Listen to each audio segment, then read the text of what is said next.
বাংলাদেশের সাবেক প্রধানমন্ত্রী শেখ হাসিনাকে গ্রেপ্তার করেছে ইন্টারপোল। হাসিনার গ্রেপ্তার নিয়ে ইন্টারনেটে প্রচারিত এই সংবাদ কি সত্য?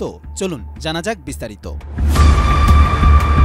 সম্প্রতি ইন্টারনেট মাধ্যমে শেখ হাসিনাকে গ্রেপ্তারের তথ্য ছড়িয়ে পড়েছে, যেখানে ভারতীয় একটি গণমাধ্যমের বরাতে দাবি করা হয়েছে ইন্টারপোল শেখ হাসিনাকে গ্রেপ্তার করেছে। সামাজিক যোগাযোগ মাধ্যম ফেসবুকের বিভিন্ন গ্রুপ ও অ্যাকাউন্ট থেকে এমন দাবিতে পোস্ট করা হয়েছে।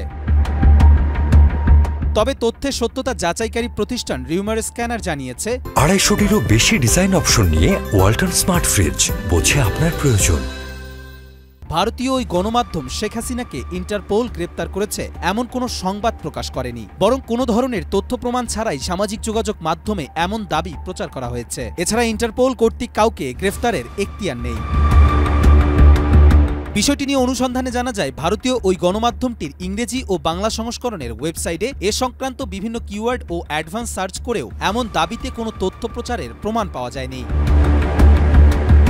২৬ জানুয়ারি গণমাধ্যমটির বাংলা সংস্করণে শেখ হাসিনার দল আওয়ামী লীগকে নিয়ে সংবাদ প্রকাশিত হয়। তবে প্রতিবেদনটি শেখ হাসিনাকে গ্রেপ্তারের বিষয় নয়, বরং অন্তর্বর্তী সরকারের উপদেষ্টা মাহফুজ আলমের আওয়ামী লীগকে নির্বাচনে অংশ নিতে দেয়া হবে না শীর্ষক মন্তব্য নিয়ে। সুতরাং হিন্দুস্তান টাইমসকে সূত্র হিসেবে উল্লেখ করে ইন্টারনেটে শেখ হাসিনাকে গ্রেপ্তারের দাবিতে প্রচারিত তথ্যটি সম্পূর্ণ মিথ্যা।